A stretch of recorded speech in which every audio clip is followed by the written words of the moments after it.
What's up, guys? Justin back here for Team Shenanigans. I apologize that it's been a while since we brought y'all a video, but we're trying to get back in the swing of things, and I figured I'd kick it off with a deck profile of my new Royal Paladin build. Now, you've probably seen builds very similar to this, if not exactly the same, around your own meta or online or anything.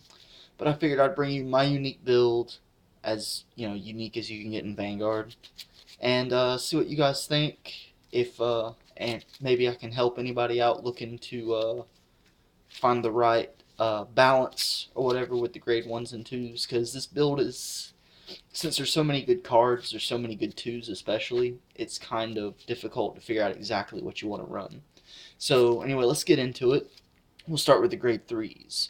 First, we run 4 Thingsaver Dragon, because it's one of the better bosses in the game. Restanding Vanguard's really good, and you can potentially set up in a turn to do it twice in the same turn.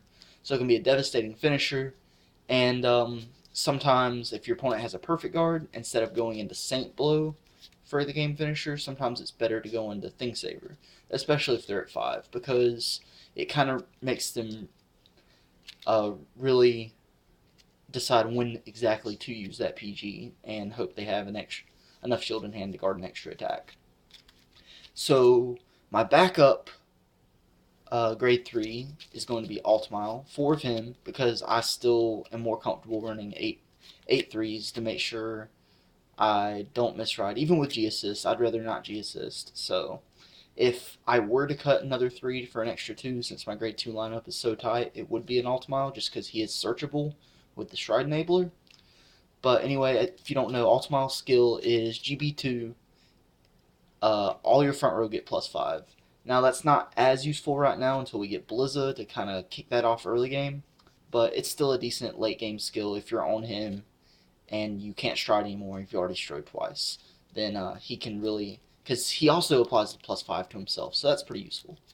And then his more useful skill is when you stride over him, counterblast 1.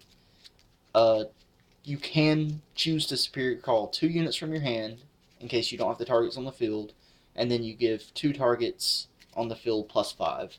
You don't have to superior call from the hand to give out the +5. It's just a nice option in case you're playing against Kagero or Brawlers or something like that that's been sniping out your rear guards. And on to grade 2s, I run 2 Blaster Blade Seeker. He's the Legion mate for Thingsaver Dragon, and you generally only need 1 because it relegions from Soul. So if you damage 1 or have to ride 1, you're generally okay. You very rarely damage both or have to ride 1 and damage the other. So it's really not an issue, at least in my playtesting, it hasn't been. I did have it at 3 at first, but I wanted to cut it down for some more cards, so it was what I cut down, and it hasn't really affected me negatively at all yet.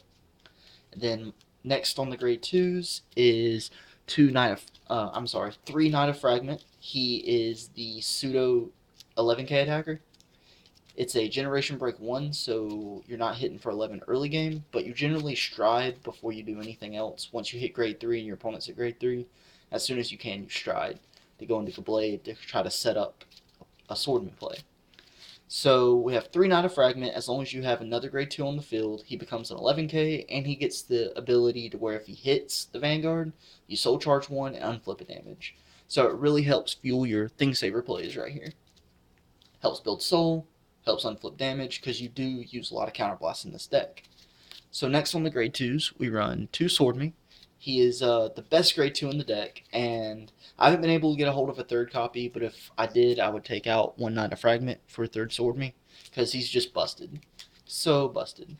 If you don't know what he does, as soon as he enters the field, on rearguard circle, counterblast a Jewel Knight to superior call a grade 1 or lower Jewel Knight. So he's really good for setting up cheap columns. And kind of says, screw you to Kagero and Narukami. I'm going to refill my field. And last on the grade 2s, run 4 Knight of Fragment. He is the Amber clone of the deck. As long as he is boosted and you're at Generation Break 1, you can counterblast 1 card and superior call a grade 2 that is not named Knight of Twin Sword. So you can do some crazy plays with setting up a column here, attacking, and then attacking with Vanguard, or just attack with the Twin Sword, Counterblast 1, Superior Call out a Sword Me, Counterblast a Jewel Knight, Superior Call a Jewel Knight. You can set up a lot of crazy plays, a lot of extra attacks, and it's really fun. And onto the grade 1s. Run 4 of the new Perfect Guard. I know Kagro's a big thing, the X is a big thing, but honestly, if they want to attack my rear guard and get the restand off, then whatever. If I don't feel like guarding it with my grade 0s in hand, then I'll generally just let them do it and get the restand off. Because then I'm just going to PG the Vanguard. Let them build advantage, because I feel like I can still force enough cards out of their hand with Thing Saver and Saint Blow, where I'm not really worried about that extra Twin Drive they're getting. As long as I'm getting my unflips off, I'm good. I don't believe in running the old Perfect Guards just to stop that one deck. Well, there's D Police too, but that's a whole different monster. And if they're attacking your rear guards, then whatever. I understand they're getting extra Twin Drive, but I the same thing. I believe you have to go with your strategy, and don't. You have to go with what helps your deck win. Don't do something that's going to hurt your deck just for a matchup against 1 or 2 decks. And if you didn't have the Unflipper in this deck, it just wouldn't work, because Thing Saver Counterblast 2, Altmile skill Counterblast 1 if you want to use it, Sword Me Counterblast 1, not a Twin Sword Counterblast 1. It would really interfere with everything. Everything else would interfere with Thing Saver, and you don't want that. So that's really what the new Perfect Guard's for, just setting up your Thing Saver plays, making sure you have those open counterblasts. The next on the grade 1s, you have 4 of the Stride Enablers. He's whenever he's placed on rear guard, you can show a grade 3 to your opponent from your hand, search your deck for a card with Altmile in its name, add it to your hand, and then discard any card from your hand. So, and also you can discard him, and he counts as discarding a grade 3. So, generic Stride Enabler. They're really good for setting up early game, like if you want to call it and discard a Thing Saver in hand to get an Altmile, or add Altmile to hand and keep the other grade 3 and discard a draw trigger or something. Either way, you're going to be able to stride if you open up with him and another grade 3. You're going to be able to stride turn 3 or 4. And next on the grade 1s, you can see I'm running the Jewel Knight engine, 2 Prismy, and 4 Shelly. They're really nothing special. Their effects require you to already have 3 or more other Jewel Knight rearguards. So you don't run them for their effects, you just run them to fuel your Sword Me plays. And honestly, they're not bad, because of the starter I run in this deck, and Sword Me's a Jewel Knight herself.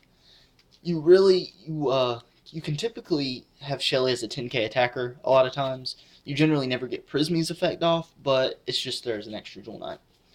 Prismy is if you have 3 or more other Jewel Knights, when it's placed on rear guard, you can discard a card and draw a card. That's good if you can get it off to help sift through your hand, but you're not really worried about it. And Shelly is a 10k attacker as long as you have 3 or more other Jewel Knights.